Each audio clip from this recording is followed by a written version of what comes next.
Bonjour Oli. Je suis vraiment ravie de t'accueillir sur ce sommet du leadership singulier et entrepreneurial cette année avec un focus sur le mindset entrepreneurial. Bienvenue vraiment parmi les invités. Et pour commencer, je vais juste te présenter un peu, Eric, avec une introduction pour parler un peu de ton parcours et puis des choses aussi qui te motivent, qui te passionnent. Et après, on va ensemble poursuivre la conversation sur ton expérience et puis aussi les messages que tu peux passer à des entrepreneurs parce que tu connais bien l'entrepreneuriat, c'est un sujet que tu connais depuis déjà maintenant de nombreuses années. Avec Donc, plaisir. Eric Bloom, tu as toujours voulu prôner quelque chose d'important pour toi qui est voir grand. Tu as une carrière qui est riche de multiples expériences à des postes de direction en multinationale, en start-up et maintenant tu es entrepreneur également. Tu as travaillé plus de 10 ans en France et plus de 20 ans à l'étranger, dont 10 à Tel Aviv au cœur de la Startup Nation. Et tu es vraiment donc du coup quelqu'un qui est multiculturel et aussi multifonctionnel. Des valeurs qui sont très importantes pour toi sont l'écoute et l'action. C'est important pour toi d'aligner ses priorités avec ses rêves, d'enrichir les autres, de donner aux autres en permanence. C'est vraiment une de tes marques de fabrique. Et tu trouver sa place aussi dans le groupe et que chacun puisse exprimer son potentiel. C'est aussi quelque chose d'important pour toi. Et tu es en recherche permanente de l'épanouissement individuel au travail. Donc aujourd'hui, justement, en tant qu'entrepreneur, tu accompagnes des dirigeants qui soient des CEO, des C-level ayant entre 10 et 25 personnes dans leur entreprise et que ce soit tout cela dans différents domaines. Ça peut être la finance, la production TV, le sport, l'art aussi. Et aussi des entrepreneurs plus centrés sur leur métier autour du développement personnel avec des entrepreneurs et des entrepreneuses stars qui travaillent seuls. Ton talent s'exprime pleinement dans les entreprises qui génèrent des revenus de plusieurs centaines de milliers d'euros à plusieurs millions qui sont en phase de forte croissance ou ayant la volonté d'accélérer fortement. Et quelque chose que tu aimes à dire de tes clients, c'est que ce sont des stars dans leur métier. Et pour toi, c'est vraiment le cas, ce sont des stars dans le métier. Enfin, tu es enthousiaste, vraiment enthousiaste quand tes clients développent leur posture qui est vraiment alignée avec leurs rêves et leurs ambitions. C'est vraiment ça qui t'anime au quotidien dans ton métier de coach. Ouais, exactement. Ouais, exactement. Ouais, merci pour tous ces mots. Ouais, non. Ouais, elle me définit assez bien. Merci beaucoup. Je t'en prie, je t'en prie. Donc, Coach Bloom, est-ce que déjà tu as quelque chose que tu as envie de rajouter à cette présentation, quelque chose peut-être plus personnel encore, même si on est déjà allé sur des choses un peu perso avec tes valeurs, mais est-ce que tu as envie de rajouter autre chose déjà pour te présenter? Dans oui, j'ai des choses à rajouter. Justement, toutes les présentations classiques, on va dire même de métiers, de profiling, de vitrine et autres. Moi, ce qui m'intéresse toujours, c'est la partie cachée. C'est les gens au fond d'eux. Qui je suis, qui tu es, les gens qui nous écoutent, qui on est vraiment. Et est-ce qu'on arrive à être soi-même? Parce que là, on est dans le monde professionnel. Bien sûr, c'est la même chose dans le monde familial, les amis et autres, mais déjà dans le monde professionnel, est-ce qu'on est être soi-même et puis est-ce qu'on peut être heureux dans l'environnement dans lequel on est? Donc, c'est d'aller au-delà de la vitrine sur vraiment, quelles que soient les choses. Oui, j'ai fait des choses extraordinaires, mais c'est surtout, je les ai trouvées extraordinaires parce que ça me correspondait à ce moment-là. Puis, il y avait vraiment extraordinaire, donc de revenir vraiment à la personne. Ça, c'est vrai que c'est des éléments sur lesquels je veux vraiment insister. Donc, toi, tu as été pendant plus de 20 ans chez Ouais, Nestlé. ouais. Et aujourd'hui, tu es devenu entrepreneur.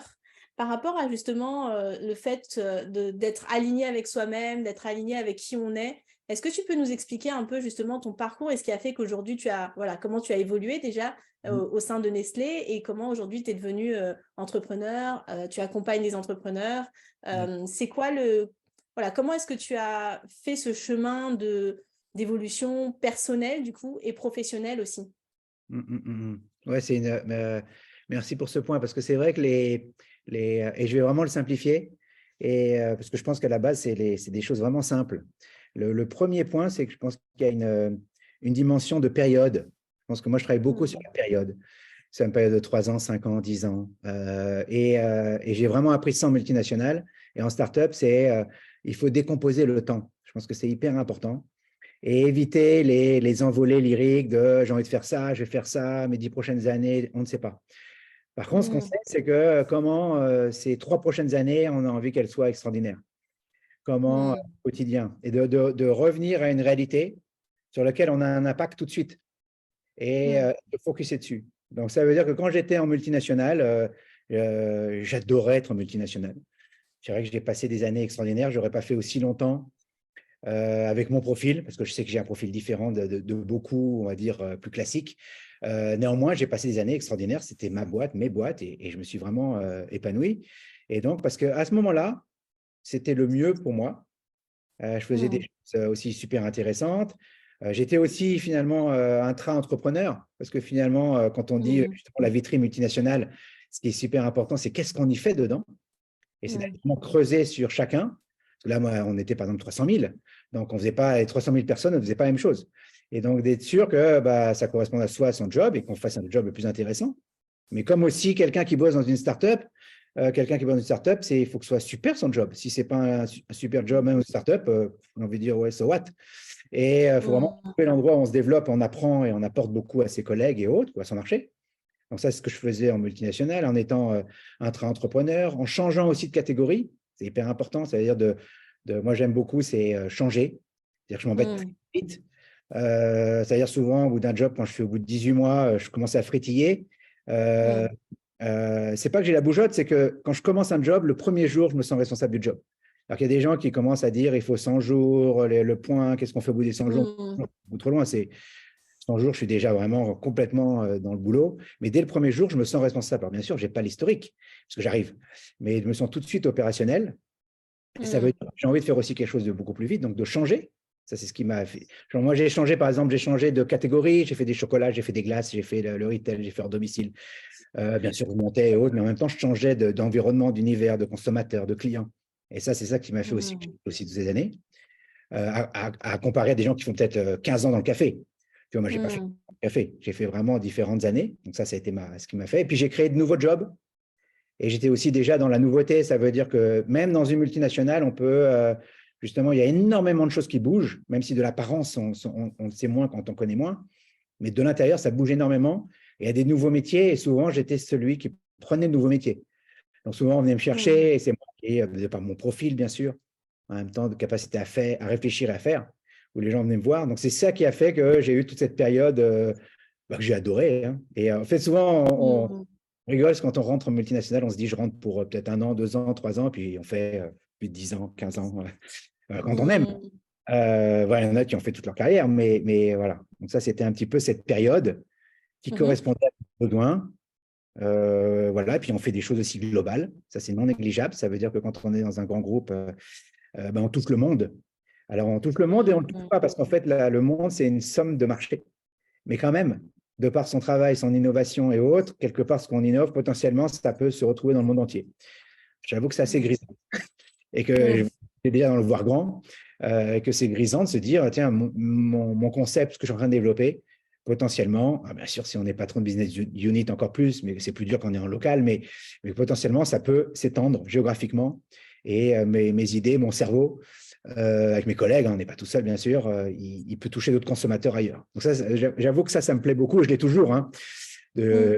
des clients dans le monde entier. Et c'est ça qui me plaît aussi dans ce que je fais maintenant. Il y a cette dimension. Parce que ça, c'est Mm. parti pour te répondre sur la partie multinationale. Ouais, ouais.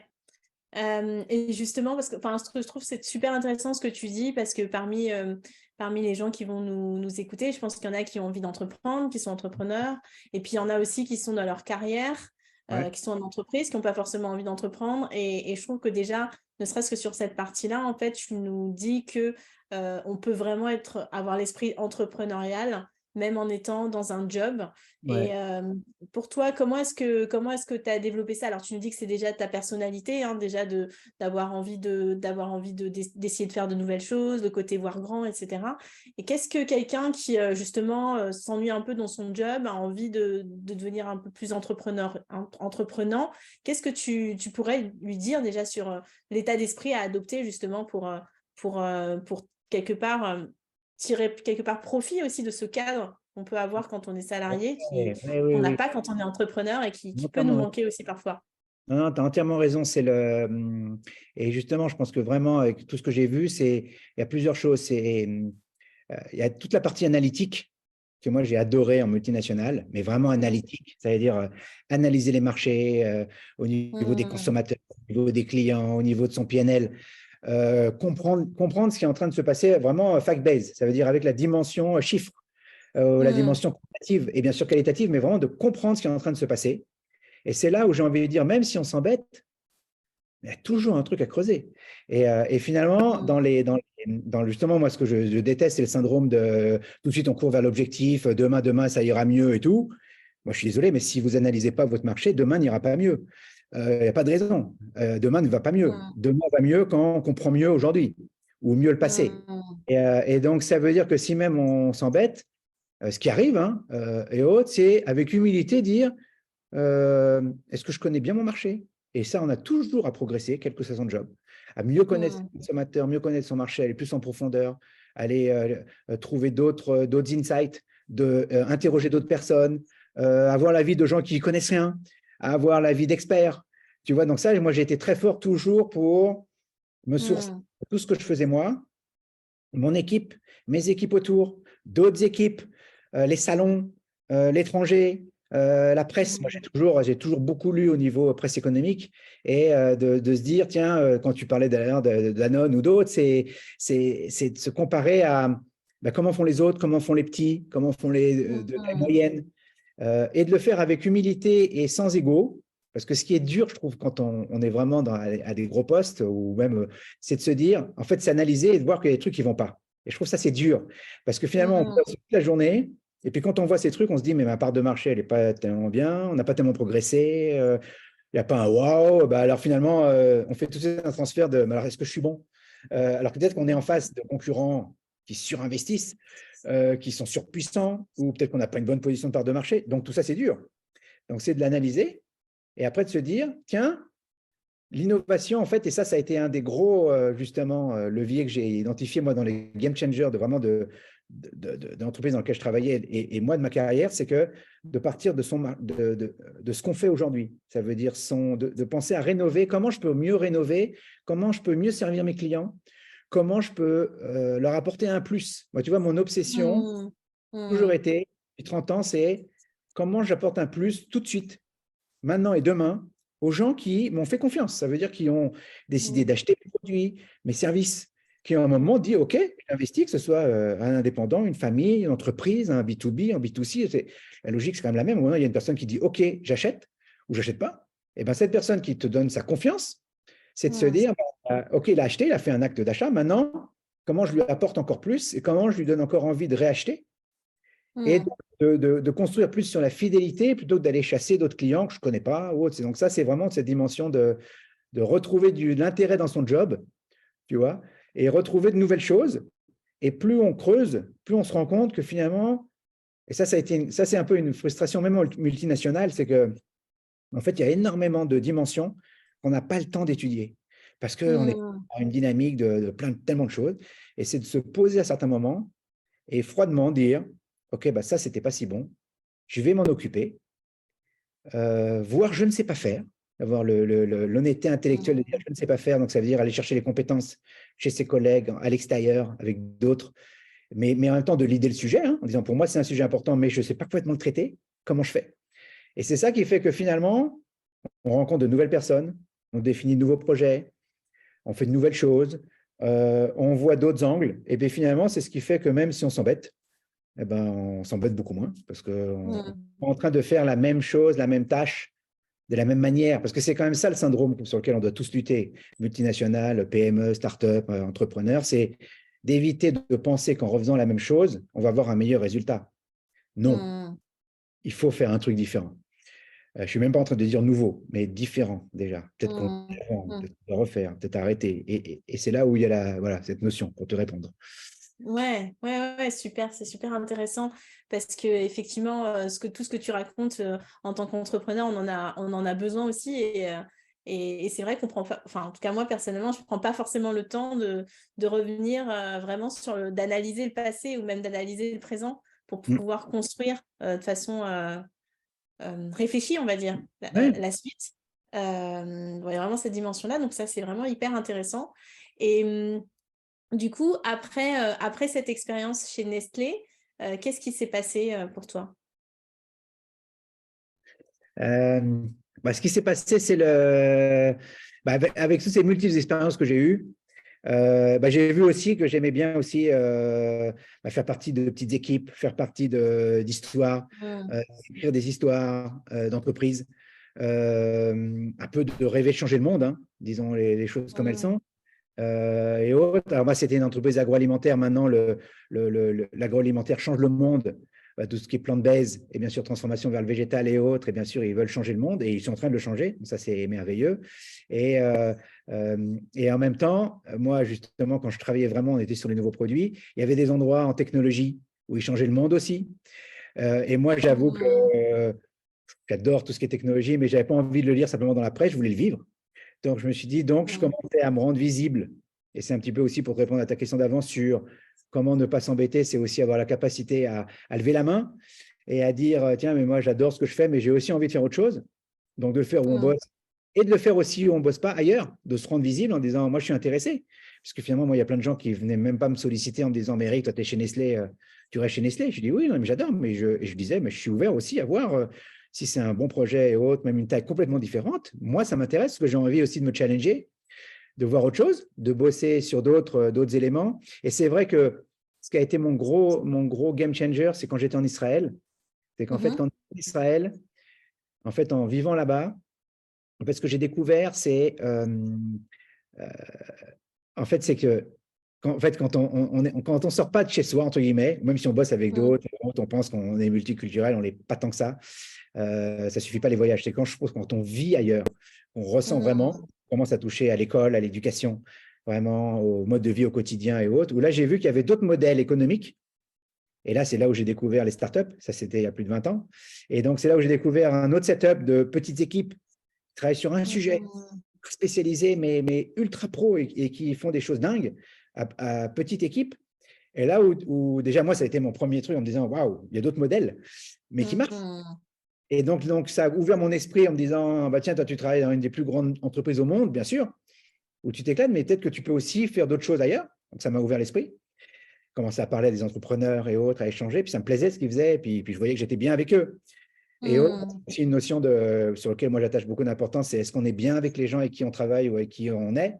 Est-ce qu'on a envie de passer plus Mm. de temps avec eux, même si on a un meeting de 30, 40 minutes, une heure? Est-ce qu'on a envie de continuer ou on n'a qu'une envie, c'est se barrer et faire autre chose? Ça, c'est quand même un signe. Euh, Ouais. et j'avais plutôt envie de continuer la discussion avec eux et autres. Et puis après, en me rendant visible, une entreprise est venue me chercher, une start-up, en me disant on voudrait que tu reprennes toute une verticale d'ailleurs de food and beverage et de justement tout un métier que je connaissais, mais par l'angle de technologie. Euh, Mm. voilà. Et puis j'ai basculé en me disant allez, j'ai basculé. Et puis je me suis dit allez, on essaye, on essaye. On en parlera, je pense, aussi plus Mm. en détail sur ce que c'est essayer. Essayer. Ouais, ouais, ouais. Ouais, ouais, super, super intéressant parce que là, du coup, ouais, tu nous amènes déjà plein d'insights hyper intéressants. Et justement, tu parles de visibilité, de lever la main quand on est en entreprise. Cette question de la visibilité, on peut y aller directement aussi. C'est un élément clé aussi quand on entreprend, se rendre visible, oser se rendre visible, oser lever la main, oser se montrer. Qu'est-ce que tu pourrais dire à des entrepreneurs ou des porteurs de projets, même en fait, qui ont juste une idée, ou des personnes qui, en entreprise, ont envie de créer des choses, ont envie de bouger, ont envie de se manifester, ou en tout cas ont envie de créer des initiatives, mais qui en Ouais. même temps se sentent pas forcément soit légitimes ou à l'aise, ou voilà, Par exemple, de se montrer, de ouais, sortir, je de se mettre comprends. à la lumière, hein, de sortir de l'ombre. Ouais, ouais, ah, quelle belle question. Elle est splendide parce que je pense qu'elle aide tout le monde, hein, quel que soit le profil, hein, et Mm, autres. mm, Alors pour apporter quelques éclairages, le premier point, pour moi, c'est quand on parle de communication ou autre, on n'est pas du tout dans la politique. Ça, je différencie bien. Il y a des gens qui sont politiques en mm, entreprise. C'est pas du tout mon profil. mm, Et j'ai jamais fait de politique. Moi, je suis vraiment dans la partie produit communication. Donc, on n'est pas dans la politique. C'est-à-dire les jeux de pouvoir et autres, on est vraiment sur la communication au service de quelque chose. Et souvent, c'est pas sans service. En fait, c'est au service d'une cause. C'est là où il y a une astuce, en fait. C'est qu'en fait, mm, je pense que c'est hyper important d'appartenir à quelque chose qui nous dépasse. mm, Et ça, si on l'a pas, je pense qu'on est faible parce qu'on manque d'énergie, parce que les journées sont longues, les semaines sont longues, les mois, puis les projets prennent du temps. Et il faut trouver des leviers pour récupérer de l'énergie et d'avoir de l'énergie le plus possible tout le temps.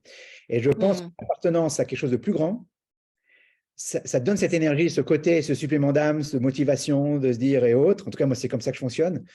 Donc, ça veut dire que quand j'étais au service d'une marque, j'étais le premier vendeur de la marque. C'est-à-dire, j'ai travaillé sur des marques fantastiques comme KitKat, tu vois, la gaufrette, tu vois, enrobée de chocolat, tu vois, j'en parle encore avec émotion.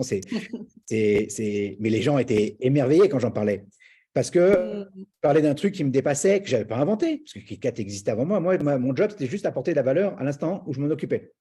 Et de le mettre sur les rails pour que ça continue le plus longtemps possible pour l'entreprise. Ça, c'était mon job. C'est-à-dire maintenant et demain. Ça, c'est comme ça qu'on travaille, comme ça que je travaille. Et donc, le maintenant, et donc de faire de la pub sur une marque, de parler de son projet, de parler de l'impact qu'on veut avoir, de parler au service des gens. On se met au service d'une marque, d'une entreprise, de gens. On n'est pas là pour soi, guillemets. Bon, on verra, je ne sais pas si on dira la notion d'égoïsme ou pas, mais en tout cas, la notion d'aide, on est au service de quelque chose, et c'est hyper important, parce que les gens, ça les touche, ils se rendent compte. Et donc, il y a des gens pour qui ils commencent à discuter.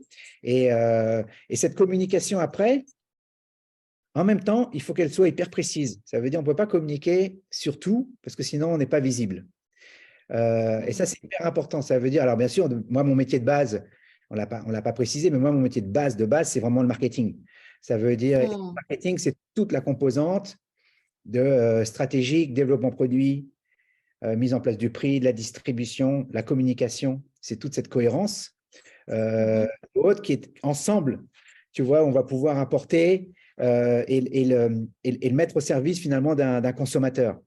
Et c'est là où justement on peut se dire, tiens, qu'est-ce que je vais communiquer? Quel est l'angle que je veux communiquer maintenant?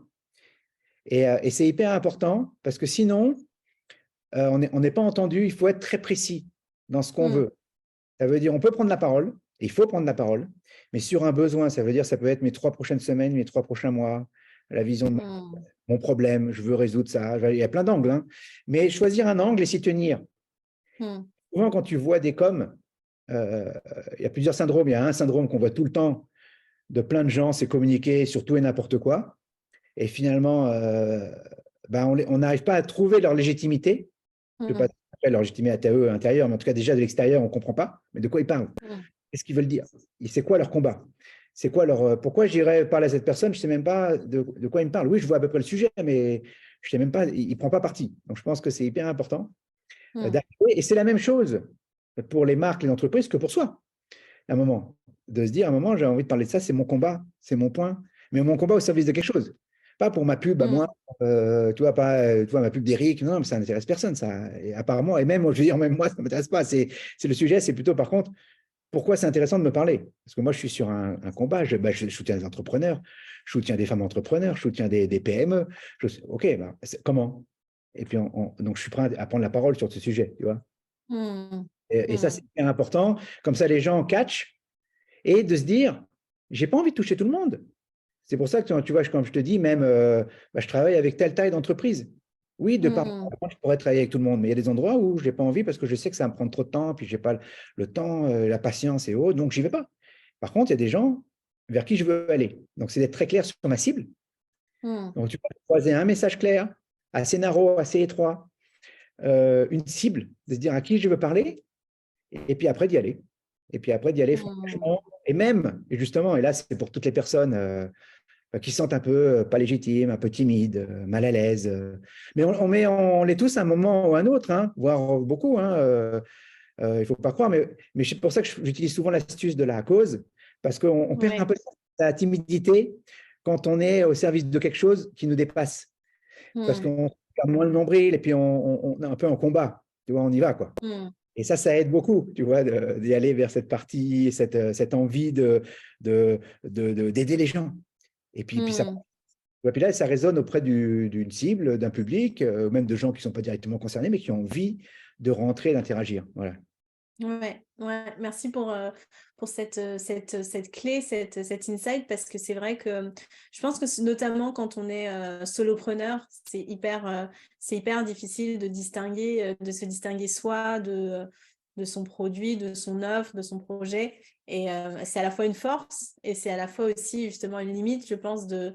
Voilà, donc je trouve que c'est très challengeant, cette partie-là, quand on est plutôt solopreneur. Après, je pense quand on est dans une entreprise ou quand on Oui, a oui, oui.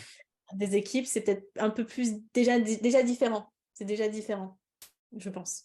Non, mais tu as raison où je te rejoins, déjà quand on est solopreneur, il y a une confusion réelle qui est entre moi et mon projet, mon entreprise, où c'est un peu tout ça ensemble.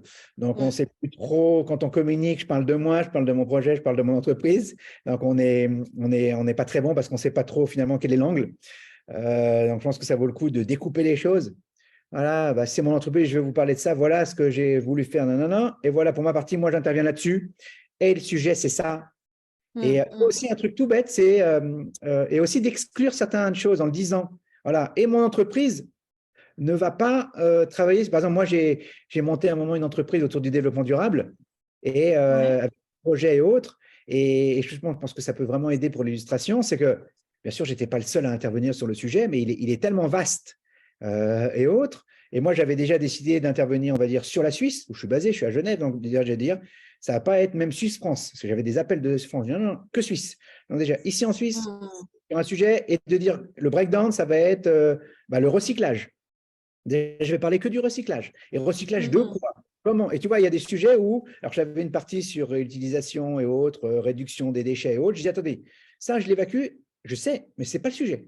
Et de revenir à, voilà, je vais vous parler de ça. Et pour répondre à ce sujet-là, voilà, moi, ce que j'apporte comme solution, comment je mets des entrepreneurs ensemble, nanana, et voilà ce qu'on veut faire, et d'arriver à quelque chose de très concret.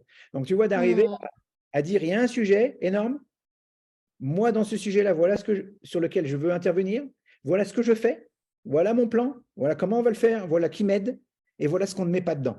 Tu vois, déjà, quand on a déroulé tout ça, moi, je le fais tout le temps, l'exercice, hein, il simplifie énormément la com. Et la personne face, elle se dit, et en plus, c'est maintenant. Pour revenir au point tout à l'heure, je pense qu'il y a aussi une notion de cycle hyper important, c'est qu'on se parle maintenant, mais peut-être que dans 6 mois, dans 3 mois, ce sera différent. Donc, d'être bien sûr que c'est le sujet qui t'intéresse le plus maintenant et sur lequel tu veux parler. Bien sûr, c'est mieux s'il y a une continuité, mais les sujets changent. Hein, et de se dire, voilà, et dans 3 mois, tu parles d'autre chose. Et hop, switch, tu arrêtes de parler d'un sujet, tu dis, voilà, on a fini ça, maintenant, je voudrais vous parler de ça, et tu tiens ce sujet pour une durée. C'est comme ça aussi, il y a une notion qui est souvent aussi oubliée en communication, c'est le sujet de répétition. Tu sais, quand on regarde la télé, pourquoi quand tu vois la télé, pour ceux qui la regardent, parce qu'il y en a qui la regardent de moins en moins, mais en tout cas, quand tu n'es pas sur Netflix, hein, il y a une autre chose qui s'appelle télévision, en tout cas pour les gens, et avec des chaînes. Et en tout cas, sur les chaînes, quand tu regardes les spots publicitaires, il y a des marques qui font de la répétition toujours à la même heure et autres. Et pourquoi? Ils savent, connaissent leur métier, c'est qu'il y a ce besoin de répétition. Et à la fin, le message y rentre. Et c'est pareil quand on est solopreneur, quand on est point, il y a aussi une notion de répétition. Et ce n'est pas parce que même on communique sur énormément de réseaux sociaux que déjà une personne ou une entreprise voit tous ces messages. Ce n'est pas vrai. Il peut voir un message à un endroit, mais il ne verra peut-être pas l'autre. Et même ce message à un endroit, on peut aussi le répéter sans être lourdingue, bien sûr. Après, c'est le talent de la création et le talent de l'exécution, d'arriver à répéter la même chose sans saouler le public.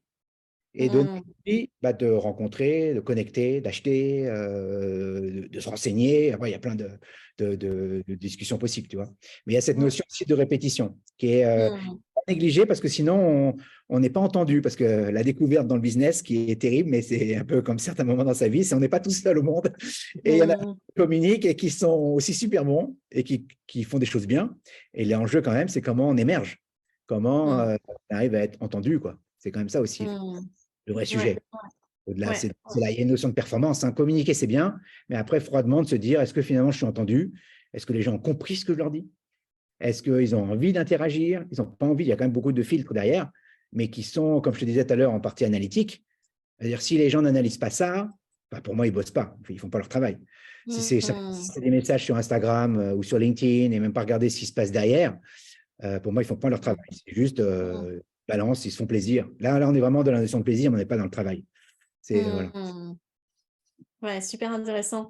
Et puis en plus, ce que tu as dit aussi voilà, parce que tu dis beaucoup de choses, mais je reviens sur un élément, c'est que il y a deux choses que j'ai envie de dire. C'est que déjà, il y a c'est hyper rassurant pour les personnes comme moi qui sont un peu multipassionnées de se dire, en fait, ça ne veut pas dire que on ne va pas pouvoir parler de plusieurs choses, ni faire plusieurs choses, ni avoir plusieurs projets dans le projet, mais c'est vraiment juste avoir la discipline d'être focus pendant un certain temps donné, ce que tu as dit. Ça, déjà, je trouve ça hyper rassurant comme message. Et puis, surtout aussi, un autre point, c'est que tu disais que tu étais en Suisse. Ouais. Et que dans ta présentation, j'avais aussi présenté le fait que tu étais quelqu'un de vraiment multiculturel, que tu as vécu dans différents pays, que tu as été dans différents pays, comme tu disais. Par rapport à ce côté, justement, du mindset de l'entrepreneur aussi, tu disais, c'est différent de vivre dans un pays que de passer, voyager, etc. Est-ce que tu peux nous parler un petit peu, nous faire un peu voyager, ou en tout cas nous dire, justement, d'après toi, qu'est-ce que ça apporte, justement, le fait de connaître des cultures, qu'est-ce que ça apporte, et peut-être nous dire un peu quelle différence peut-être tu as pu voir en termes de mindset entrepreneurial en France, aux États-Unis, Ouais. à Israël. Je trouve que ça peut être hyper intéressant. En tout cas, moi, je serais curieuse d'avoir ta version de ce que tu as pu Ouais, découvrir sur le sujet. c'est un super sujet parce je trouve que quand on est entrepreneur, il nous aide beaucoup ce sujet parce que on peut s'inspirer des autres quelque part. Mmh. Quelque Mmh. part, il faut avoir l'humilité de se dire je sais pas tout, il y a plein de choses que je connais pas, même si j'ai des grandes forces. Hein. Moi, j'ai des grandes forces, mais il y a des trucs que je connais pas. Et je me dis comment je peux être meilleur. Et c'est d'aller, en fait, de s'inspirer des autres. Ça, je le faisais déjà en multinational quand j'étais dans les glaces, par exemple, quand on devait lancer, chaque année, on devait lancer au moins un tiers de nouveaux produits. Et finalement, je n'avais pas l'équipe, même si j'étais en entreprise, pour générer autant d'initiatives. Donc finalement, avec mon équipe qui était petite même, hein, on avait de l'information du monde entier. Donc j'avais mis en place tout un système pour avoir de la veille de nouveautés, de mindset, de transformation, de ce qui se passait dans le monde et autres. Et comme ça, on arrivait où il y avait au moins un tiers de nouveautés qui nous venaient, mais vraiment par mail, hein, toi et autres, directement dans notre boîte aux lettres en disant voilà ce que les autres ont fait. Donc, et ça nous inspirait. Puis après, on le déployait et autres. Donc, c'était d'arriver à aller choper des choses bien des autres. Et c'est vrai que dans la notion de mindset, j'ai vu plein de choses. La première, c'est déjà de se dire, je pense qu'il faut là et là, je veux vraiment rassurer tous ceux qui se sentent un peu pas au bon endroit, pas soutenus, sans réseau, dans un Mmh. petit endroit, ou une ville où il n'y a pas beaucoup de monde, où il n'y a pas d'écosystème ou autre. Il faut arrêter de s'excuser. Il faut arrêter de s'excuser. Vous avez des forces. Vous avez des forces. Et vous savez des choses. Vous êtes. Bien sûr que les gens sont différents. On est différents quand on est à New York, Tel Aviv, Genève, Lausanne. Il y a même des différences entre Genève et Zurich, alors que les deux sont en Suisse. Les écosystèmes n'ont rien à voir. Et le mindset n'a rien à voir. Mais c'est chaque endroit où on est, par contre, c'est de revenir à l'endroit où je suis, je peux en tirer le maximum. Déjà, premier point. C'est hyper important. Parce que souvent, je n'aime pas je ne suis pas au bon endroit, je ne connais pas les bonnes personnes, je ne suis pas d'une bonne famille. Non, mais ça, j'en ai rien à faire. Moi, j'en ai rien à faire. Tu sais faire des choses, tu peux parler à des gens, tu peux connecter avec des gens, tu comprends des choses qui sont différentes, bien sûr, d'un autre endroit. Mais déjà, c'est d'arriver à les analyser, les trouver, les célébrer. Pour moi, j'ai une notion aussi très importante de célébrer, ça veut dire les mettre en avant. Bien sûr, si tu es dans un petit village et tes parents vraiment n'étaient pas du tout dans le milieu, et ben, tu as appris à faire d'autres choses, en tout cas par tes parents et autres, mais ça, tu peux le partager. Il y a des histoires à raconter, il y a des choses. Ils ont fait des choses aussi fantastiques, tes parents et autres, et même s'ils ont un autre setup, ils n'étaient pas entrepreneurs, mais ils ont peut-être monté quelque chose, ils ont bossé. Donc ça, c'est de partager, de se sentir fier d'où on vient. Je pense que c'est hyper important, cette notion de fierté, de ne pas avoir honte. Ça suffit, je vois trop de gens qui ont l'impression que toute leur vie, ils courent derrière quelque chose. Mais non, il y a toute notre vie, on doit courir vers le mieux. Ça veut dire de plus s'inspirer, de trouver des choses, mais en partant déjà de choses bien. Déjà, bien sûr, je ne veux pas comparer à des gens qui vivent dans des zones terribles et autres, et Europe où il y a de la guerre ou autre. Alors, bien sûr, ça c'est terrible. Je ne veux pas être dans ces zones vraiment de terribles. Ça, bien sûr, c'est difficile. Mais dans des zones, j'ai envie de dire, de paix, où les gens ont un travail, où ils vivent, et autres, il y a moyen déjà d'en tirer quelque chose. Et après, d'aller s'ouvrir aux autres. Ça veut dire d'aller se connecter avec d'autres écosystèmes, de comprendre comment les autres y pensent. Pourquoi ils pensent comme ça? pourquoi, le pourquoi tu sais, de Simon Sinek. Vraiment, c'est le pourquoi. Oui, pourquoi ils font comme ça? Et c'est vrai qu'en vivant à l'étranger, on, alors on a un petit syndrome, hein, moi je suis en Suisse, mais je suis français à la base, mais on a un petit syndrome en tant que français, c'est une espèce de comparaison à deux balles, où il y a un petit syndrome un petit peu, des fois par certains, d'une petite supériorité, qui aide pas hein, quand même, hein, qui aide pas quand tu vas à l'étranger. C'est d'y arriver par contre pas du tout avec ce mindset, et moi j'ai jamais eu ce mindset, c'est plutôt de se dire, ils font comme ça, point. Tu vois, moi quand je suis à Genève, quand je suis en Suisse, bah, les gens font comme ils veulent. Donc si j'ai envie de faire comme eux et d'être avec eux, je suis ici. Si j'ai pas envie, je fais ailleurs. Moi j'adore la Suisse, et il y a des trucs extraordinaires ici.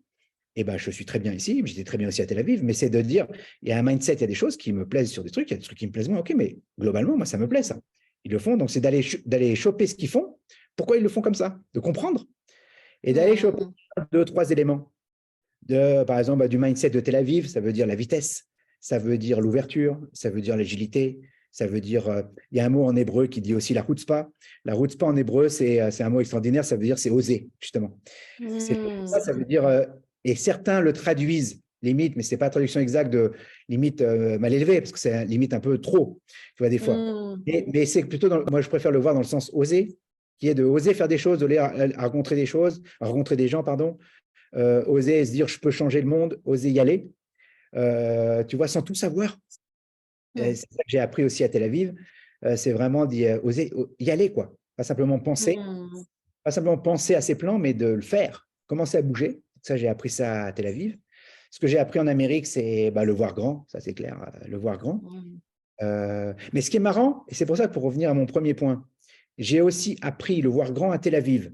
Puisque Tel Aviv, c'est en Israël, et Israël, c'est un petit pays, hein. C'est moins de 10 millions d'habitants, entre 8 et 10, enfin c'est un petit pays, parce qu'à l'échelle du monde. Par contre, ce qu'on comprend dans un petit pays, c'est qu'on ne peut pas réussir et grossir si on reste que dans le pays. C'est mathématique. C'est mathématique. Au bout d'un moment, il n'y a pas tellement de consommateurs. Ils sont limités, quel que soit son talent. Donc, on comprend aussi qu'il faut être global. Et c'est là où c'est intéressant. Ça veut dire que voir grand, pour voir grand, je pense qu'il y a aussi une notion de tremplin. Et de se dire, tiens, d'avoir cette, même si on est dans un petit endroit, on peut rebondir ailleurs. Et il faut rebondir ailleurs, parce que sinon, on ne va pas s'en sortir dans le petit endroit. Et c'est là où il y a le mindset d'aller vers l'extérieur. Et tu vois que je compare par exemple Israël avec la Hollande. La Hollande aussi, c'est à peu près le même nombre de personnes. C'est un petit pays. Bah, finalement, ils ont été de par toute leur histoire dans le monde. Parce qu'eux aussi, ils ont vu qu'ils étaient un petit pays et qu'il fallait s'ouvrir vers le monde et aller vendre à l'étranger et se développer à l'étranger. Et tu as des Hollandais dans le monde entier. Comme tu as des Israéliens dans le monde entier. Parce que finalement, ils développent leurs activités ailleurs.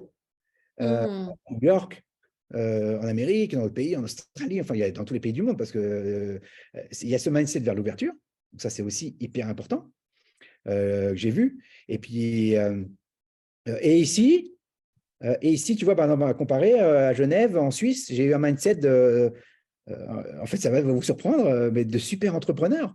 Alors, on se dirait plutôt classique, structuré et autres. Oui, mais ils le font avec leur style, pas un mindset hyper mathématique, hyper structuré, hyper scientifique. Ils sont vraiment très, très forts en scientifique. Et ils le font, ce mindset, tu vas en profondeur. Et dans l'organisation, dans la dimension, dans la volonté d'excellence, dans la qualité.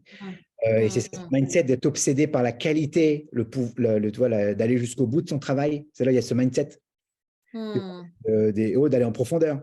Donc, il peut des fois limiter à ta syndrome parce que ça va tellement loin. Il faut arriver à ne pas aller trop loin parce qu'après, sinon, on ne bouge pas. Mais il y a cette exigence de qualité, tu vois, cette exigence scientifique. Donc, tu vois, il y a, tous ces points. Et moi, je trouve mon talent. Et j'espère que tu vois, vraiment les messages que je veux faire passer dans cette session avec toi, hein, pour ton audience, c'est vraiment d'aller piocher, de se forcer à aller piocher le mieux de chacun et de devenir une nouvelle personne soi-même. Parce que moi, maintenant, je me sens vraiment multiculturel, avec plein d'insights et autres, avec un point quand même, hyper important, c'est par contre, il ne faut pas zapper et être nulle part. Il faut en même temps être ancré localement. Ça, c'est aussi hyper important. Ça veut dire, même si on a des insights et on a un mindset de différents pays, il ne faut pas devenir un peu partout et nulle part parce qu'on n'est pas connecté. Il y a quand même une notion après pour l'entrepreneur de je suis quelque part et où je veux intervenir. Où est mon point de base? C'est quand même hyper important aussi, mon point de base géographique. Même si après, on va être… Alors, je sais que ça peut surprendre par rapport à tous ceux qui croient que en étant à l'autre bout du monde, sur une plage, où on fait du business. Je ne crois pas du tout à ça. Je ne crois pas du tout. Hein. Je peux me tromper, hein, mais je ne crois pas du tout. Hein. Oui, ça, c'est une carte postale. La carte postale, la réalité, c'est qu'il faut bosser, rebosser, rebosser.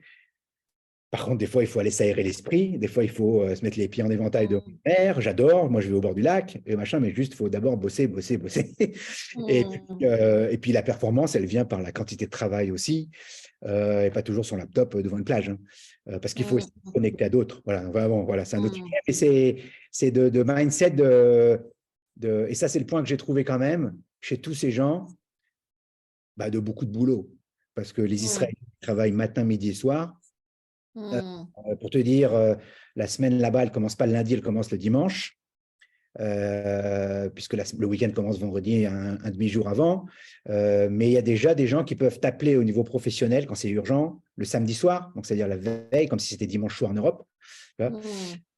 Imagine un appel dimanche soir en Europe, hein, les gens le prennent mal. Et lundi matin, ça démarre à 6 heures, alors que c'est dimanche là-bas. Tu vois, il y a une journée de dingue.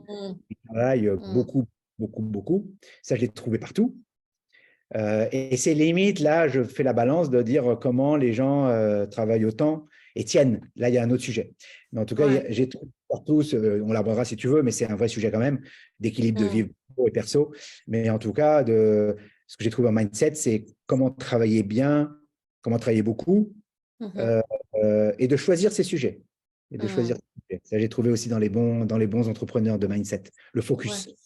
Ouais, c'est ce que tu disais aussi déjà au départ, hein, quand tu parlais de la partie de communication. Finalement, il y a vraiment ce côté, je trouve, dans ce que tu nous partages, où en même temps rester ouvert, rester multiple, rester innovant, rester inspiré, et en même temps, paradoxalement, mais plutôt en parallèle, être très ancré et très précis et très focus sur son action, là où on va, ce qu'on est en train de faire. Et du coup, tu as abordé rapidement le sujet sur les États-Unis de voir grand. Donc, je pense qu'on peut en parler un petit peu maintenant, puisqu'on va bientôt, on va aller bientôt vers la fin de l'entretien, qui est passionnant. Du coup, voir grand, je le disais en introduction, c'est vraiment quelque chose qui est important pour toi. C'est ton sujet, c'est quelque chose que tu aimes répéter. Qu'est-ce que c'est Qu'est-ce que c'est voir grand? En quoi c'est important? Déjà, en quoi c'est important, un, et deux, comment on fait pour voir grand, en fait? Parce que voilà, il y a le why et le how. Alors, le why. Alors, le why, il est très simple. En fait, c'est parti, tu vois, c'est parti d'analyse très simple. En fait, j'ai identifié très vite en bossant qu'en fait, quand on est sérieux dans son travail, les tâches, en fait, quelles qu'elles soient, prennent du temps et elles prennent à peu près le même temps si ça a un impact petit, moyen ou grand. Je ne dis pas énorme, je vais te donner un exemple. Pas énorme, énorme, c'est autre chose, c'est d'autres organisations. Mais par exemple, si on dit un client, quand on dit un client, quand tu gères tes clients, c'est un petit client, un client moyen ou un client moyen plus, voire limite gros, hein, pas les énormes, pas les monstres, hein, mais un gros. Tu vas commencer à interagir avec ton client, tu vas commencer à discuter avec lui, tu vas commencer à passer ton temps, tu vas faire finalement à peu près le même niveau de communication. Si tu dois aller le visiter, tu vas aller le visiter X fois. Une première fois pour te présenter tes services, il va discuter, il va revenir, tu vas faire des échanges. Et finalement, tu vas faire un nombre de rendez-vous, un nombre de tâches chez toi, un nombre de suivis qui va te générer un chiffre d'affaires qui va être petit chez un petit client. Mais ce qui ne veut pas dire qu'il ne travaille pas bien. Hein. C'est-à-dire que lui, il a une fréquentation petite ou un environnement petit. Ça ne veut pas dire qu'il ne bosse pas bien, il bosse bien.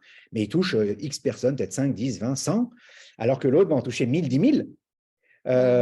Et autres, donc on parle déjà de 10, 100, 1000 fois plus, et autres. Et finalement, quand tu fais, toi, ton temps, tu analyses froidement ton temps, tu ne fais pas 1000 fois plus de temps pour celui qui est plus grand. Et ça, je l'ai identifié très vite quand je gérais des gens, en fait, quand on est, par exemple, j'étais dans la partie distribution, parce que j'ai beaucoup travaillé dans la partie distribution, et c'est vrai que, par exemple, moi, je distribuais mes produits sur, on va dire, un univers de plus de 100 000, 200 000 points de vente. Et bien, très vite, tu comprends que tu as un problème en face de toi, c'est comment tu vas faire. Et l'intérêt est de bien organisé. Donc, très vite, j'ai eu cette réalité dans moi, j'ai dû gérer, c'est-à-dire comment je m'organise. Et de se dire, voilà, maintenant, eh ben, je vais déjà prendre mes grands clients. C'est tout bête, mais parce qu'un petit client, eh ben, je ne manque pas de respect, mais s'il me prend tout mon temps, j'ai plus le temps pour le grand. Donc ça, c'est le premier point. Donc déjà, d'avoir une bonne hiérarchie, hein, déjà. Très vite, il y a le voir grand qui apparaît. Deuxièmement, il y a, tu connais Covey, hein, et pour Covey, il faut déjà aussi pareil, hein, sur la gestion de son temps, c'est si on remplit avec un sablier, après, on ne peut plus faire les gros sujets, hein, il faut déjà remplir les gros sujets. Et les gros sujets, c'est les grands clients. C'est les grands sujets, les grosses problématiques qui nécessitent du temps. Parce que j'en reviens toujours au temps, avec beaucoup d'humilité, les choses prennent du temps. Et quand c'est dans son boulot, il faut passer du temps sur les choses. Ce n'est pas en 5 minutes, ce n'est pas en un jour, ce n'est pas en une semaine, ce n'est pas en un mois on apporte vraiment de la valeur à son sujet, à ses clients et à soi. Donc, on ne peut pas tout faire. Et moi, j'avoue que je suis un peu le contre, il faut plus de gens, plus de cibles. Non, non, il y a un moment, il faut déjà faire son boulot avec l'équipe qu'on a en place. Si on est seul, si on est 3, si on est 5, si on est 15, on a déjà beaucoup de choses à faire. Et déjà, cette équipe-là, comment elle se concentre sur des choses et sur la grosse partie et autres, parce que finalement, au bout d'un moment, il y a quand même un enjeu de réalité économique, hein, financier, un enjeu financier, puis aussi d'intérêt, et puis aussi de réalité. Après, hein, quand on fait le PNL de son entreprise, au bout d'un moment, c'est quoi qu'on en dise, on peut avoir le meilleur produit-service. Au bout d'un moment, le juge de paie, c'est son compte de pertes et profits. Hein. Ça veut dire, au bout d'un moment, on doit dire les choses quand même. Hein, on bosse pour gagner de l'argent, donner de la valeur à son entreprise, qu'elle génère de la marge. Hein, ça peut choquer certains, mais c'est que juste une réalité économique.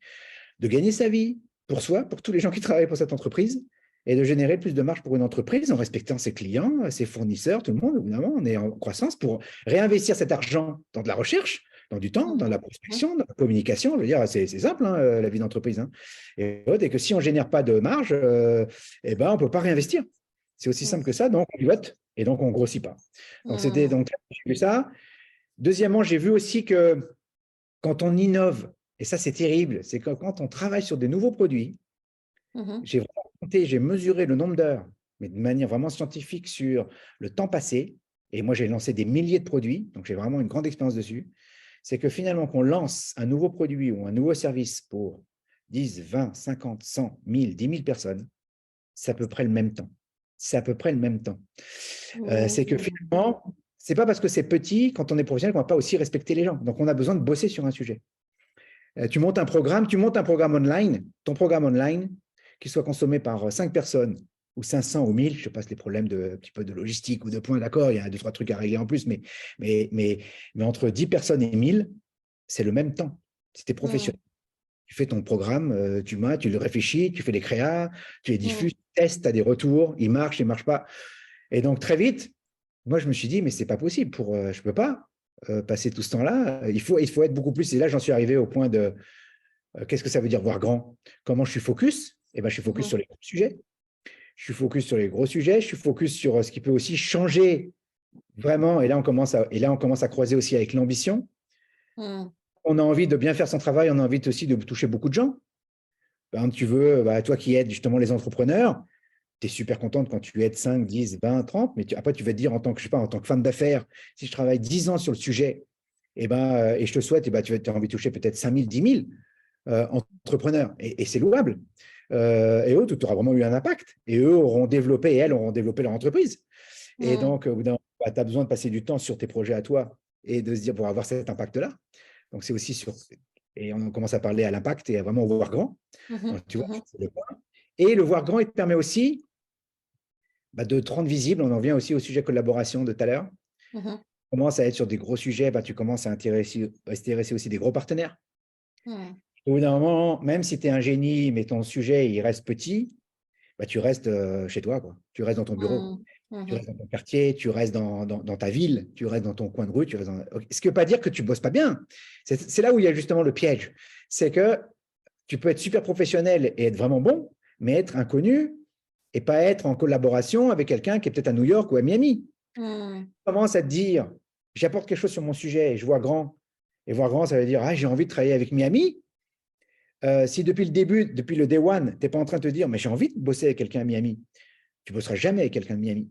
Il y a une notion de projection aussi. C'est-à-dire, ce que tu fais, ce que tu fais, mais en fait, ce que tu fais déjà petit, tu le vois déjà grand. Et c'est aussi l'astuce, tu vois, du why. C'est-à-dire, tu te vois déjà, tu te dis, tiens, est-ce que ça va vraiment intéresser quelqu'un à Miami? Et pourquoi déjà, et là, c'est aussi avec l'humilité, tu te dis, mais Mais pourquoi ça l'intéresserait? Il est à Miami, ils ont tout, ils ont ça, il y a ci, il y a ça dans le coaching, dans ça, dans le truc, nanana.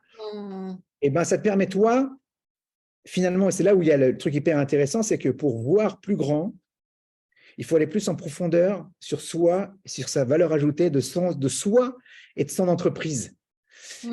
Et tu vois, c'est là où il y a un truc que je trouve extraordinaire dans le travail, plus tu es profond et plus tu vas aller te dire, tiens, moi en tant que personne, en tant que manager, toi en tant que chef d'entreprise, voilà ma valeur ajoutée sur tel sujet, tel point, plus tu vas être précis sur ce point, plus tu vas pouvoir voir grand pour toucher ailleurs des gens pour qui ça résonne. Et les gens pour qui ça résonne, de par le monde maintenant qui est bien sûr digital, ils sont partout. Ils sont partout. Ils sont partout. Mais par contre, ils ont accès à tout. Donc, comment ils arrivent à te voir et à te trouver spécifique? Donc, on en revient aussi au point de spécificité, de valeur ajoutée. Tu n'as pas besoin d'être comme tout le monde, tu as juste besoin d'être toi.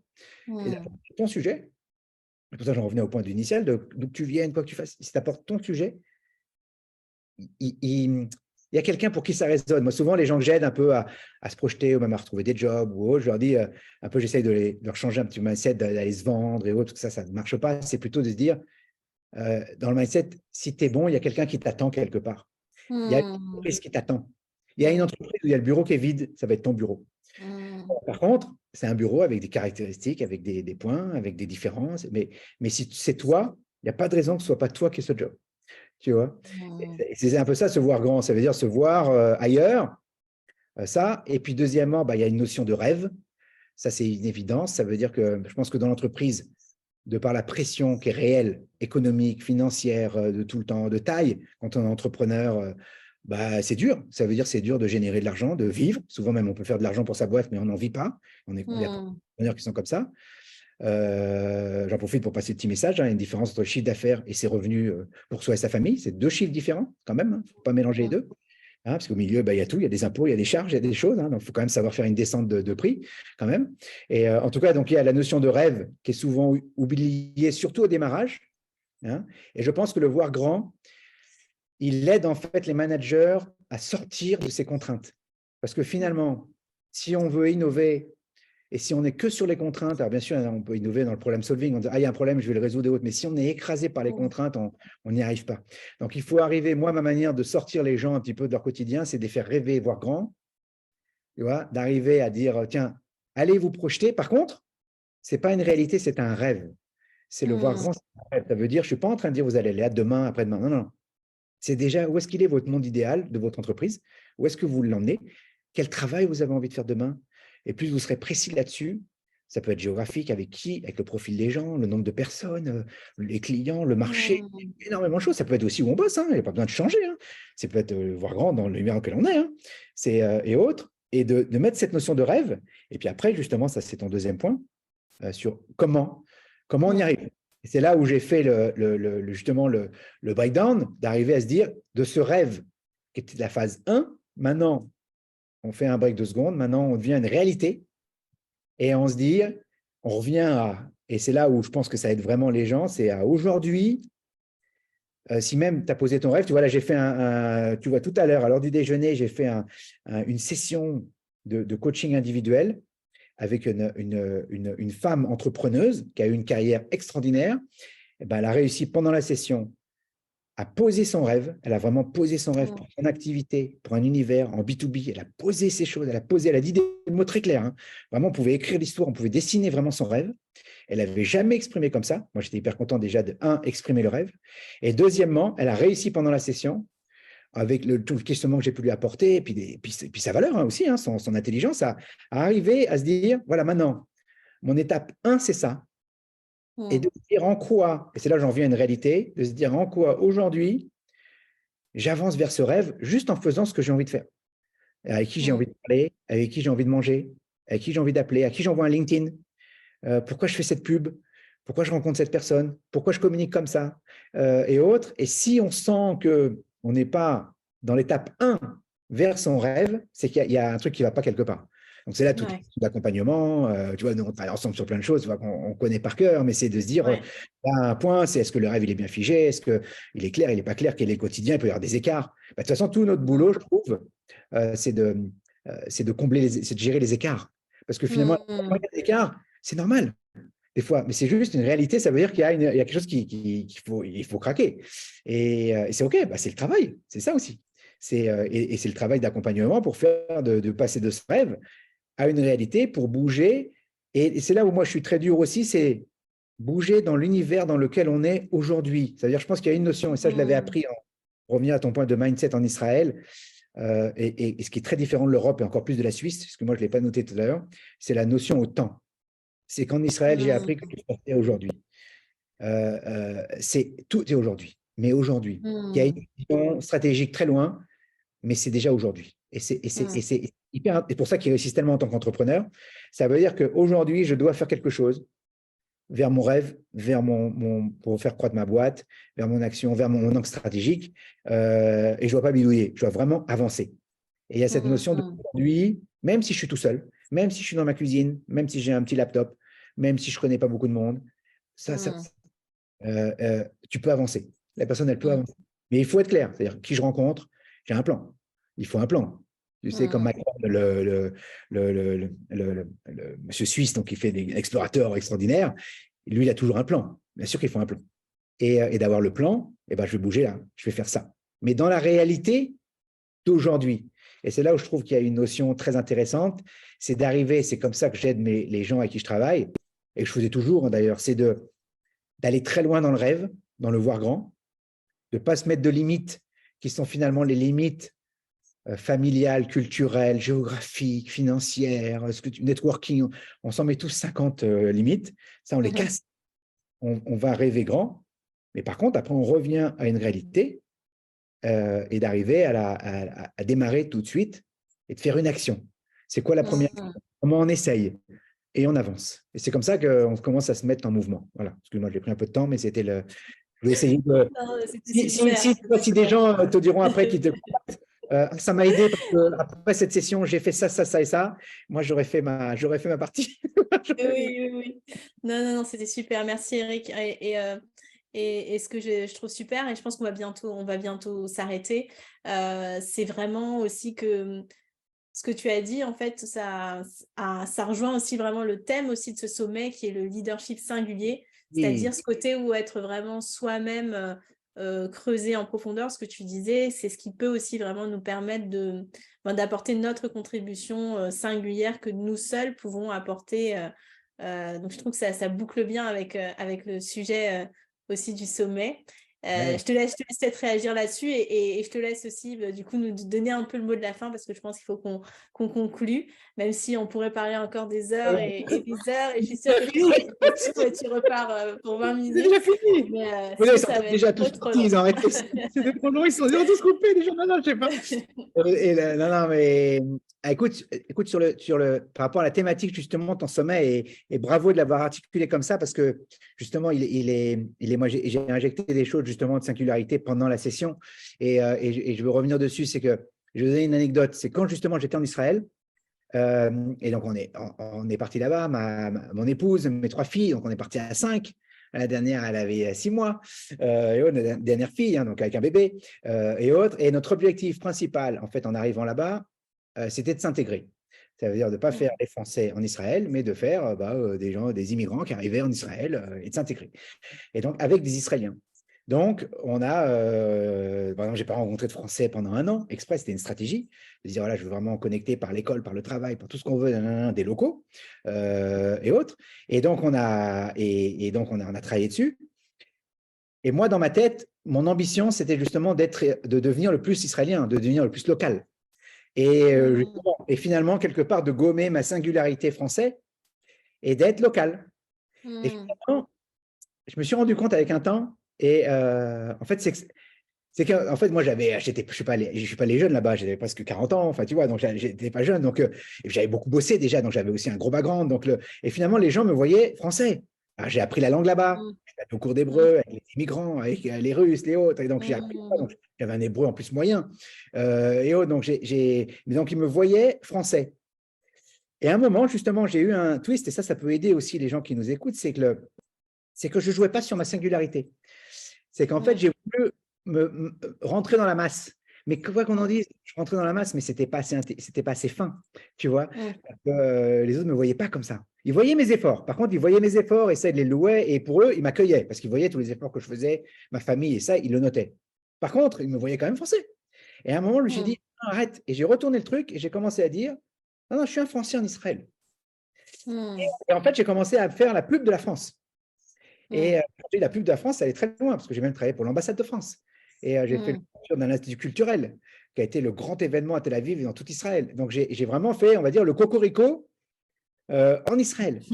Et finalement, cette singularité-là, elle m'a fait une pub et une communication de dingue. Beaucoup de gens me connaissaient, alors que je n'étais pas connu en arrivant, hein, mais me connaissaient de tous les côtés. Éric, j'ai entendu parler de toi par-ci, par ça. Et plein de gens venaient à moi en ayant joué sur ma singularité.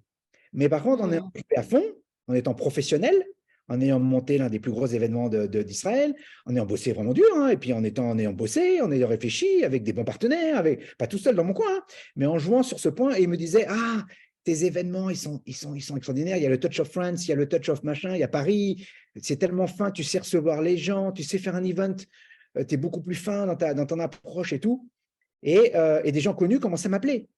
Et c'est là où justement il y a un point, et c'est là où, pour revenir, et ça c'est bon pour tous les entrepreneurs, c'est d'aller trouver sa singularité et sa différence qui va servir son projet, qui va servir son entreprise, qui va servir, tu vois, moi en tant que coach, si je suis coach mais je dis que je suis un ancien multinational, ça sert ou ça dessert? Je sais qu'il y a des endroits, ça sert à fond. Il y a des gens qui se disent, ah là, c'est un mec qui part sérieux, il a fait ça, ils vont travailler avec moi. Puis il y a d'autres qui vont se dire, non, non, non, je veux un type qui est depuis 30 ans entrepreneur. Donc ils vont se dire, ah non, mais qu'est-ce qu'il a fait? Donc ça me dessert dans d'autres endroits, tu vois. Mais c'est pas grave. Des fois, je le joue, des fois, je le joue pas. Des fois, je le mets en avant, je le mets pas en avant, tu vois. Mais on a une singularité et qui est réelle, qu'il faut mettre en avant. Et aussi, on peut oser mettre la singularité qu'on a envie. Ça veut dire qu'il ne faut pas non plus tomber dans le truc, c'est qu'il y a des trucs qu'on a envie de mettre en avant, et ben on peut se battre pour ça, parce qu'on a des causes. Tout ça. Si on a une singularité et autre, et ben, même si ça ne plaît pas à tout le monde, moi j'ai envie de dire, ben, c'est pas grave, c'est pas grave, on est là pour plaire, on est là pour être OK avec soi-même, on est là pour… moi j'étais OK quand j'étais français en Israël, parce que j'adore la France, c'est mon pays, et que je suis français, et que j'étais hyper fier de représenter la France en Israël, donc ça me plaisait. Donc tu vois, donc c'était le sujet, mais un des points, c'est de se dire en quoi il y a cette singularité, elle va me servir à moi, parce que si on n'est pas honnête avec soi-même et on n'est pas franc, les gens ils vont le sentir en face. Puis ils ne vont pas aimer. Ça, je pense que c'est hyper important, tu vois, donc de jouer. Je pense que c'est intéressant d'ailleurs que des gens t'écrivent après sur leur singularité. Justement, il la caractérise comment chacun, parce qu'il faut vraiment, ça, je pense, j'espère que les gens ont bien compris, c'est une force. C'est une force. C'est pas une faiblesse. Si les gens le ressentent une faiblesse, bien sûr, ça veut dire qu'ils n'ont pas retourné. C'est-à-dire qu'ils ne sont pas appuyés, ils ne sont pas fiers, ils sont honteux ou honteuses. Et ça, c'est pas bon, parce que là, ça leur revient en négatif.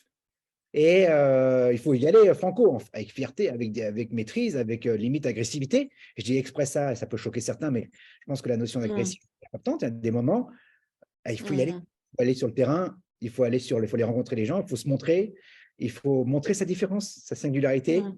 Ça ne plaît pas à tout le monde. Ben, c'est pas grave. Parce que je un truc un peu qui est un peu un secret dans le business, c'est qu'on ne va pas travailler avec tout le monde. Certainement pas et jamais. Ce qu'on doit, c'est trouver les gens avec qui ont envie de nous aimer, qui nous croient en nous, qui ont envie de croire en notre entreprise, qui ont envie de nous accompagner, ou qu'on a envie d'accompagner. C'est que ça le business. Les autres, pas grave. Et les autres, sans être méchants, on ne travaillera jamais et ils ne travailleront jamais avec nous. Ça, il faut qu'un jour on l'accepte. C'est pas grave. Donc, il ne faut pas passer trop de temps avec ces gens-là parce qu'on perd notre temps. Et il faut plutôt chercher des gens pour qui ça résonne, cette singularité, qui s'y retrouvent, qui se sentent fiers, qui ont envie de faire une histoire ensemble, qui ont envie d'écrire l'histoire peut-être de cette singularité, qui ont envie d'aller plus loin. Et parce que ces gens, finalement, même si on est peu, on peut aller très loin. C'est là où il ne faut pas confondre qualité et quantité. Pas la quantité qui fait le chiffre, c'est la qualité. La qualité des gens, leur valeur morale, leur valeur, leur honnêteté, leur fidélité. S'il n'y a pas ces valeurs-là, on n'est pas dans le business, je trouve. On zappe de gens en gens, c'est pas bon ça. Moi, mes partenaires des gens, ça fait 10, 15, 20 ans, je les connais. Et on est fidèles, entre guillemets, même si on ne travaille plus ensemble des fois pendant 10 ans et autres, mais quand on s'appelle, on s'aide, on se file des coups de main, et autres. Et là, ça dépasse les affaires. C'est des notions même d'amitié et autres. Parce qu'on a trouvé cette singularité aussi, cette différence. On a dit, tiens, à ce moment-là, dans cette période-là, on avait cette singularité-là. Et ça, j'ai envie de dire, on le garde un peu toute sa vie. Et ça, c'est cool. Parce que ça nous fait des… tu vois, ça peut être les gens qui nous écoutent, si vous avez vécu à tel endroit, si vous avez tel profil, si vous avez telle caractéristique, si vous avez aimé tel sujet. En fait, on a beaucoup plus de singularité qu'on croit. Et je pense qu'on peut beaucoup plus en jouer. Voilà. Et donc, voilà. Donc, moi, je suis aussi enthousiaste d'aller aussi écouter tous les autres intervenants. Parce que ça va. J'ai trop envie d'aller écouter tout le monde. Voir aussi justement comment ils en jouent et les discussions que tu as eues avec les autres personnes. Voilà. Ouais, c'était passionnant. Merci Eric, je rajoute pas de questions parce que sinon on repart pour 20 minutes. Mais franchement, c'était hyper passionnant. J'ai vraiment été hyper inspirée d'échanger avec toi cet après-midi. J'espère que tout le monde le sera aussi et j'en suis sûre. En fait, ce sera vraiment super. Est-ce que tu as envie de dire un tout petit truc pour finir avant qu'on arrête? Voilà, c'est juste pour, je te donne le mot de la fin. Et puis de toute façon, je mettrai tes coordonnées sous la vidéo s'il y a des gens qui ont envie de poursuivre l'échange, la conversation avec toi. D'accord. Oui, avec toi, tu vois, tu vois, Avec moi. Voilà. Mais, Non, ils auront mais l'occasion avec moi en je tout suis cas. content de poursuivre la discussion parce que il y a une vraie discussion. Si j'ai deux choses que je voudrais dire vraiment avant de conclure. Enfin, pour conclure, pardon. Le premier, c'est merci à toi parce que franchement, merci de m'avoir invité à ton sommet. Ça m'a fait trop plaisir, je t'avoue. J'étais trop content justement de pouvoir, moi, partager plein de choses que je sais ou mes questions, mes réflexions à ton audience. Et ça m'a beaucoup plu parce que je sais que tu travailles avec beaucoup de gens de qualité. Et donc moi, ça me faisait plaisir de pouvoir partager justement beaucoup de choses à des nouvelles personnes. Et donc, merci de m'avoir invité. Merci d'avoir organisé parce que c'est une grosse logistique, je la connais. Et j'ai organisé beaucoup d'events, je t'ai dit, je sais ce que c'est, que ce soit online ou en présentiel. Même online, c'est une grosse logistique et tu l'as fait de manière professionnelle, sympathique, accueillante comme là. C'est-à-dire que je pense que la discussion a été super aussi, c'est grâce à ton talent de m'avoir aussi ouvert des questions, donné envie de partager plein de choses et pas de faire une réponse en 2 phrases et next. Tu vois, et que je réfléchisse pendant que tu me posais des questions pour apporter de la valeur aux gens qui nous écoutent, à toi d'abord et aux gens qui nous écoutent. Et donc, c'est aussi ton talent. Donc, ça, je voudrais le noter parce que je participe à des événements, à des points, mais c'est toujours de se dire un événement super, c'est aussi comment les gens qui l'organisent le font et reçoivent les gens. Et ça, c'est ton talent. Donc, je voulais te le noter, vraiment, parce que ça aide aussi tous les entrepreneurs qui écoutent. Hein. Ça, c'est vraiment utile.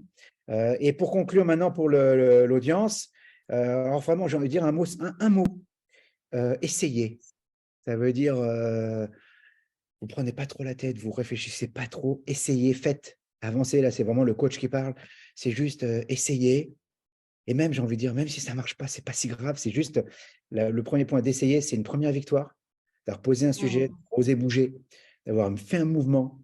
Eh bien oui, on espère que tout ça marche, mais les choses nouvelles, un peu différentes, ouais, ça ne marche pas au début. C'est juste comme tout le monde. Hein. Il y a pas de… on refait un peu différent, on réfléchit, mais juste on essaye, on réessaye, on réessaye, on réessayer et s'amuser. Ça veut dire en même temps que ce soit fun. C'est-à-dire qu'il y a une notion aussi on parle boulot, là, nos discussions, c'était travail.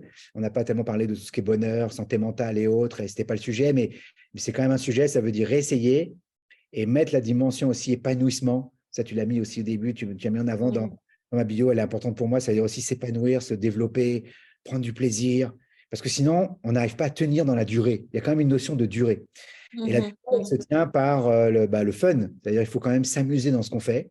Ce qui ne veut pas dire qu'à certains moments, on ne fait pas des tâches qu'on n'a pas envie, mais il faut s'amuser. Donc, c'est essayer, s'amuser et le résultat, en fait, il vient. Voilà. Il n'y a pas de… Voilà. Je n'ai pas d'autres recettes. Merci beaucoup, Eric. À très bientôt et merci vraiment de tous tes partages hyper riches. Bon, et à très bientôt. Très vite. Merci beaucoup et bon sommet à tout le monde. Au revoir.